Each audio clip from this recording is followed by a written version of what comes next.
द्रौपदी महाभारत के सबसे प्रसिद्ध पात्रों में से एक है।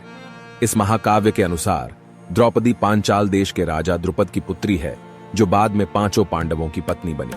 डिस्क्लेमर: यह वीडियो शैक्षिक उद्देश्य के लिए है। इस वीडियो में आप जो कुछ भी सुनेंगे वह इंटरनेट से लिया गया है, जो सार्वजनिक डोमेन में उपलब्ध है। द्रौपदी पंच कन्याओं में से एक हैं, जिन्हें चिरकुमारी कहा जाता है। ये कृष्णा, यज्ञसेनी, महाभारती, सैरंध्री आदि अन्य नामों से भी विख्यात है। द्रौपदी का विवाह पांचों पांडव भाइयों से हुआ था।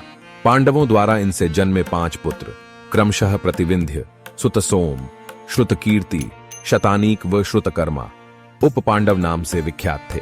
प्राचीन भारत के महाकाव्य महाभारत के अनुसार द्रौपदी का जन्म महाराज द्रुपद के यहाँ यज्ञ कुंड से हुआ था, अतः यह यज्ञसेनी भी कहलाई। द्रौपदी पूर्व जन्म में किसी ऋषि की कन्या थी। उसने पति पाने की कामना से तपस्या की।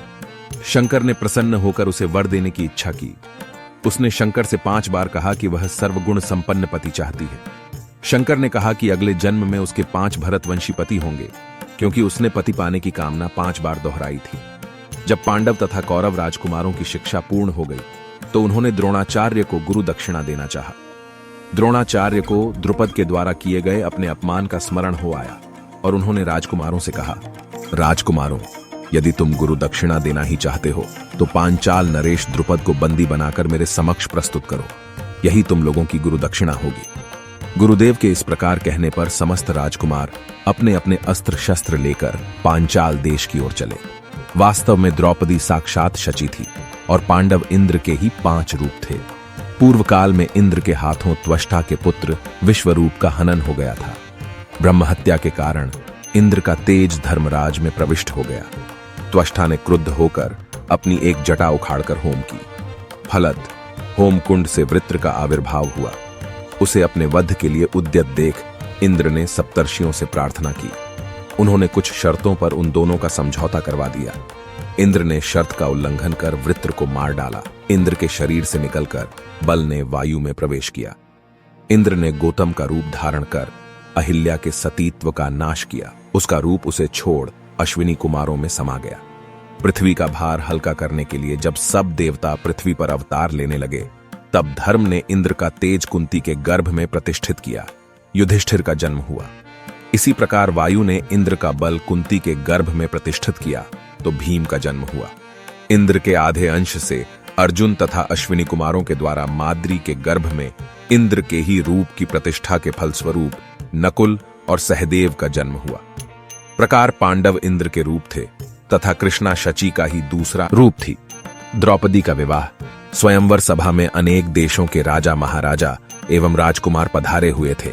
कुछ ही देर में राजकुमारी द्रौपदी हाथ में वरमाला लिए अपने भाई धृष्टद्युम्न के साथ उस सभा में पहुंची।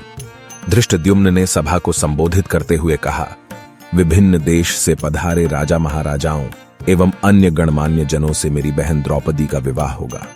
एक के बाद एक सभी राजा महाराजा एवं राजकुमारों ने एक ऊपर घूमती हुई मछली की आंख पर उसके प्रतिबिंब को नीचे जल में देखकर निशाना साधने का प्रयास किया, किंतु सफलता हाथ न लगी और वे कांतहीन होकर अपने स्थान में लौट आए।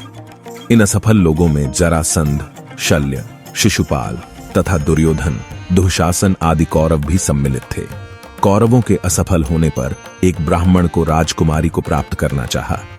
अर्जुन ने तैलपात्र में प्रतिबिंब को देखते हुए एक ही बाण से निशाना लगा डाला। द्रौपदी ने आगे बढ़कर अर्जुन के गले में वरमाला डाल दिया। एक ब्राह्मण के गले में द्रौपदी को वरमाला डालते देख समस्त क्षत्रिय राजा महाराजा एवं राजकुमारों ने क्रोधित होकर अर्जुन पर आक्रमण कर दिया। पांडवों तथा क्षत्रिय राजाओं में घमासान युद्ध होने लगा। आशा करते हैं कि आपको यह वीडियो पसंद आया होगा। हमारे चैनल को सब्सक्राइब करना न भूलें, ताकि आप हमारे नए वीडियो को आसानी से देख सकें। हम जल्द ही एक नया और रोचक वीडियो लेकर वापस आएंगे। फिर मिलते हैं अगले वीडियो में। तब तक के लिए शुभकामनाएं।